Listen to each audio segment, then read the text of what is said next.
Today we talk about how can you read book on your BooKmate app. So you just follow these ways and it's going to work with you.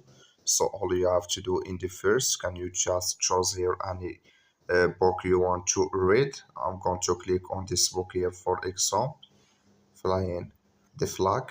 Just click on it. So then it's going to take you to this list, and all you have to do to read this book, just click here on read. So when you click on read, it's going to take you to this list here. So you just switch into open video like this here, and can you swipe? So can you just swipe here left? Then it's going to here it's going to show for you like this, and can you read it on your BooKmate app. So that's all you have to do. Thank you for watching. Don't forget to support us by liking and subscribe.